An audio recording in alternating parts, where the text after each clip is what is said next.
मकर संक्रांति एक ऐसा त्यौहार है जो भारत के विभिन्न राज्यों में अलग अलग नामों और तरीकों से मनाया जाता है। उत्तर भारत में इसे मकर संक्रांति के नाम से जाना जाता है, तो तमिलनाडु में इसे पोंगल कहते हैं। गुजरात में उत्तरायण, असम में माघ बिहू, कर्नाटक में सुग्गी हब्बा, केरल में मकर बिहू, कश्मीर में शिशक्रांति और उत्तराखंड में इसे घुघुती और खिचड़ी संक्रांत कहते हैं। मकर संक्रांति सिर्फ भारत ही नहीं, नेपाल और बांग्लादेश जैसे पड़ोसी देशों में भी मनाया जाता है। महाभारत की कथा के अनुसार भीष्म पितामह, जिन्हें इच्छा मृत्यु का वरदान था, उन्होंने अपनी मृत्यु के लिए उत्तरायण का ही दिन चुना था। ये त्योहार अलग अलग धार्मिक मान्यताओं के अनुसार मनाया जाता है, लेकिन इसके पीछे एक दिलचस्प एस्ट्रोनॉमिकल यानी खगोलीय घटना भी छिपी हुई है। आगे वीडियो में हम इसी चीज पर बात करेंगे।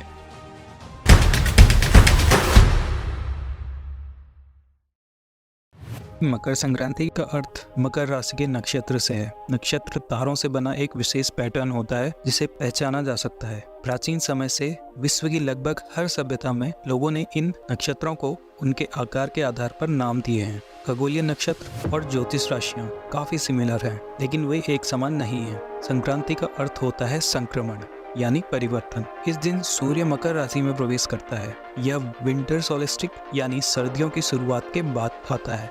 चलिए इस खगोलीय घटना को और भी सरल तरीके से समझते हैं। मकर संक्रांति के बाद सूर्य धीरे धीरे उत्तर की ओर बढ़ता है, जिससे दिन लंबे होते जाते हैं और रातें छोटी होती जाती हैं। ऐसा इसलिए होता है क्योंकि पृथ्वी सूर्य के चारों ओर एक तिरछे रास्ते पर घूमती है, न कि सीधे रास्ते पर। 21 मार्च को जब सूर्य विषुवत संक्रांति पर होता है, तब दिन और रात बराबर होते हैं, क्योंकि सूर्य पृथ्वी के दोनों गोलार्धों उत्तरी और दक्षिणी गोलार्ध को समान प्रकाश देता है। इसके बाद सूर्य उत्तर की ओर बढ़ना जारी रखता है। 21 जून को उत्तरी गोलार्ध में अपनी हाईएस्ट पोजीशन तक पहुंचता है। यही वह समय होता है जब उत्तरी गोलार्ध में गर्मी अधिक और दिन सबसे लंबे होते हैं। इस समय दक्षिणी गोलार्ध में सर्दी होती है और दिन सबसे छोटे होते हैं।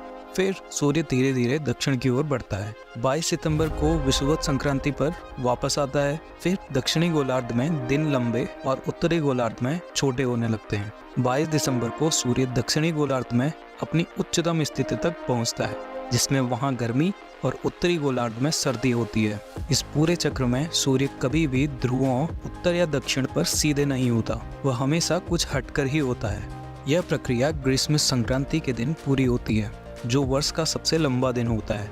यह 21 जून की तारीख होती है।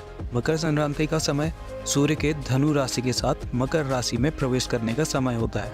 भारत में सभी हिंदू कैलेंडर चंद्रमा पर आधारित हैं। यही कारण है कि हिंदू त्योहारों की अंग्रेजी तिथियां बदलती रहती हैं। इस समय जिस कैलेंडर का उपयोग किया जाता है उसे ग्रेगोरियन कैलेंडर कहा जाता है, जो एक सौर कैलेंडर है, यानी सूर्य पर आधारित कैलेंडर। मकर संक्रांति एक ऐसा त्योहार है जो पृथ्वी के सापेक्ष सूर्य की स्थिति के अनुसार मनाया जाता है।